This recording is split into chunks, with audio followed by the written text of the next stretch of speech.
After hundreds years of slavery under the British rule, India became free on 15 August 1947।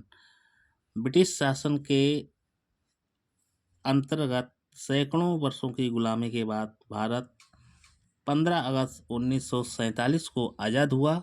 After attending independence means स्वतंत्रता प्राप्ति के बाद the need for constitution was field. हमारे देश के लिए नए एक संविधान की आवश्यकता पड़ी। To frame the constitution a constitute assembly was constituted. संविधान बनाने के लिए एक संविधान सभा का गठन किया गया।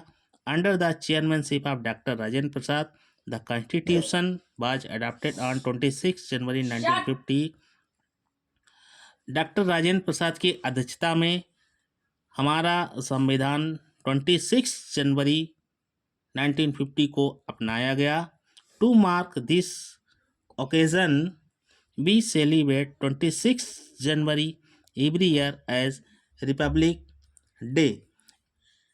इस अवसर को चिन्हित करने के लिए हम प्रत्येक वर्ष 26 जनवरी को अपना गणतंत्र दिवस मनाते हैं। अब आता है स्टूडेंट्स कॉन्स्टिट्यूशन। कॉन्स्टिट्यूशन क्या होता है? तो constitution define the goal, rights and duties of the people.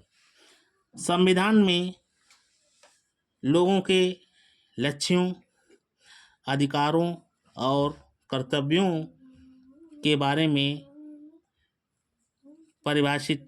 बारे में लिखा गया है या परिभाषित किया गया है। As citizen of India we must respect our constitution. भारत का नागरिक होने के नाते हमको हमारे संविधान का सम्मान करना चाहिए। Our constitution is written document. हमारा संविधान एक लिखित दस्तावेज है। At the beginning of it there is a preamble. और इसके आरंभ में एक प्रस्तावना है। प्रेम्बल मीन्स प्रस्तावना। It is introduction of the constitution. और यह संविधान का इंट्रोडक्शन है। It says that India is a sovereign, socialistic, secular and democratic republic. इसमें कहा गया है भारत एक संप्रभु, समाजवादी, धर्मनिरपेक्ष और लोकतांत्रिक गणराज्य है। अब आपको बताते हैं सोशलिस्टिक। ये यहाँ पर लाइन लिखी हुई है, सोवर्जन, सोशलिस्टिक एंड सेकुलर। ये तीन चीज़ें दी गई कॉन्स्टिट्यूशन में। अब इन तीनों को अब हम बताते हैं। पहले बताते हैं सोशलिस्टिक क्या होता है।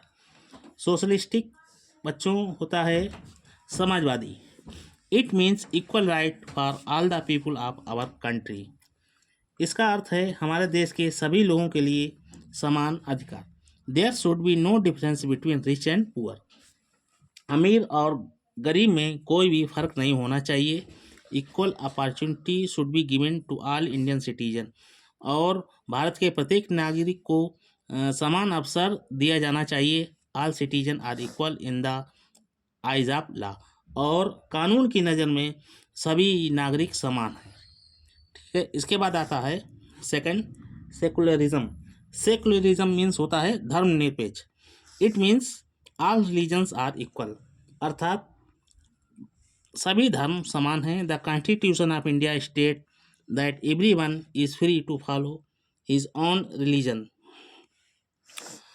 भारत का संविधान अपने धर्म प्रत्येक व्यक्ति को ये अधिकार देता है कि वह समान रूप से किसी भी धर्म का पालन कर सके। अर्थात no discrimination will be made on the basis of religion. धर्म के आधार पर कोई भी भेदभाव नहीं किया जाएगा। अब आता है डेमोक्रेसी। डेमोक्रेसी का अर्थ होता है लोकतंत्र। India is a democratic country. भारत एक लोकतांत्रिक देश है।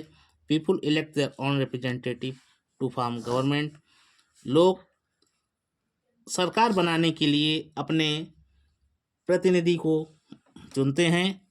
Every citizen of India who is 18 years and above has the right to vote to choose the representative to form the government. भारत का प्रत्येक नागरिक जो 18 वर्ष या उससे अधिक का है, वह उसको ये अधिकार है कि वह अपने वोट के द्वारा अपने प्रतिनिधि को चुने, जो कि सरकार बनाते हैं। These are the 3 main pillar of republic of India. ये भारत गणराज्य के 3 प्रमुख स्तंभ हैं। कौन से तीनों हैं?